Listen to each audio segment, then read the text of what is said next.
And there's my hay button. It's about a 100-pound anvil, and it's sitting on a stump. And there's my Reffling house. It's 165 pounds, and it's sitting on a proper stand. So today we're going to make a proper stand for the hay button. And it's been on that stump for as long as I've owned it, so well over 20 years. But there's a few problems with the stump, the least of which is, maybe the most of which is that it's too short. You can see the blocks I've got it up on, and those make it very cumbersome. Put it at the right height, but they make it cumbersome. And I've had it at this height. It's about 33 inches for over a year and a half. I've never thought about changing it. So today we're going to make a stand that looks like that, only a little taller.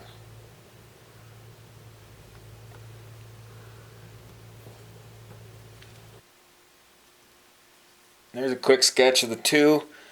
The left is what's under the Reffling house, and the right is what we're going to make.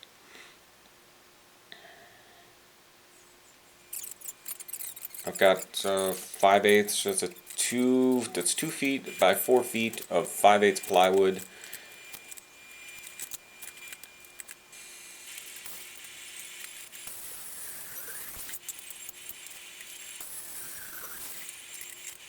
I know a lot of people think that, oh, just anvil stand, just go get a stump. I live in the desert, and there's not many stumps out here, and the ones that are out here are only a couple inches round and maybe a foot tall or so before they branch out. So stumps are a heck of a lot more work than making one. And making one, I don't know, I'm going to set it on fire eventually. I want it to be cheap, I want it to be quick, and this fits those bills. This is a 2x12 of pine of some kind, pine, fir, whatever they call it.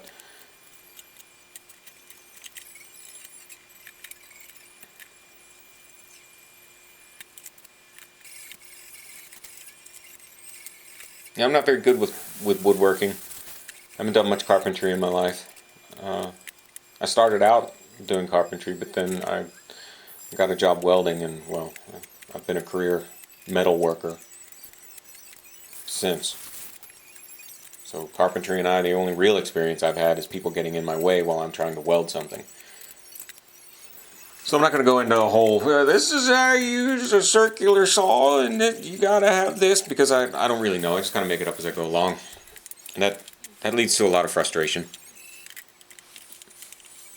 But whatever. Now my plan is to glue and screw every one of these joints. Let's see how far we make it before I remember that I was going to glue and screw every one of these joints.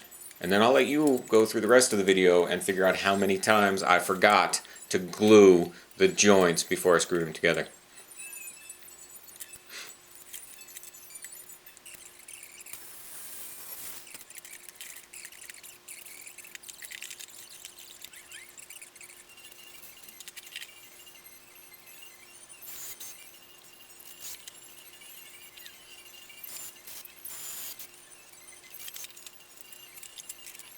Right there.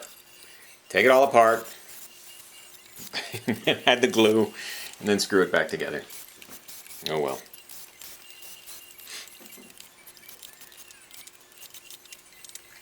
Like I said, I'm not very good with carpentry.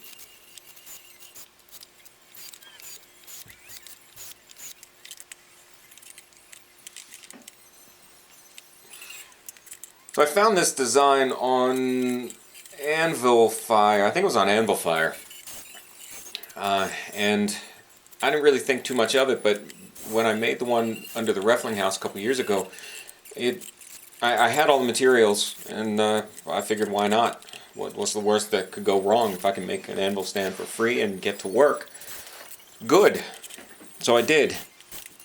And these hollow anvil stands, I found it was a bit light for doing real heavy work.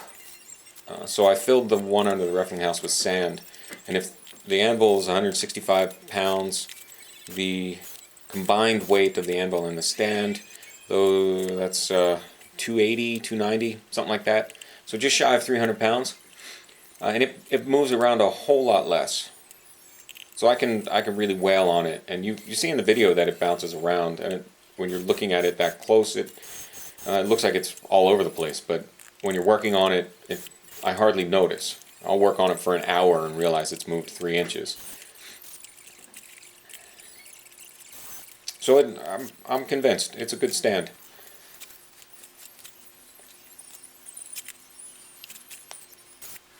Another reason for the hollow bottom, and even on the sand-filled one, I put a false bottom, or put a bottom in, so I've got a 3-inch hollow under it, because I've got a 3-inch wave on my floor.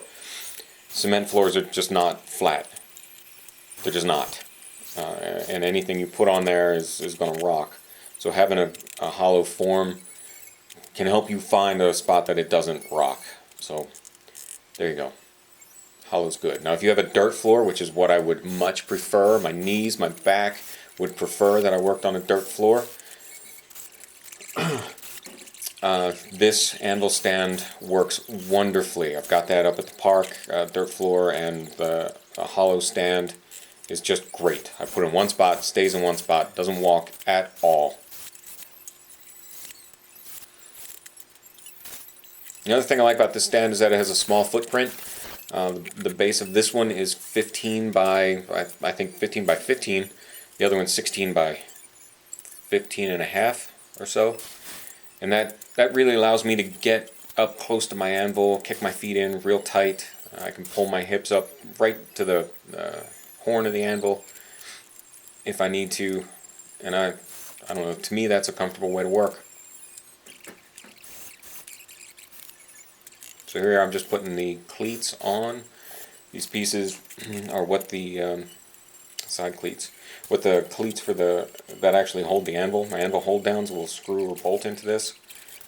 That sounded like it came out muddied, but you can go back and listen to it again. And here we are. I'm gonna drop it down. You can see place 1. That's not too much wiggle. There you go. New anvil stand. Next video I'll mount it. Kind of ran out of time this week. Thanks for watching. Have a good weekend.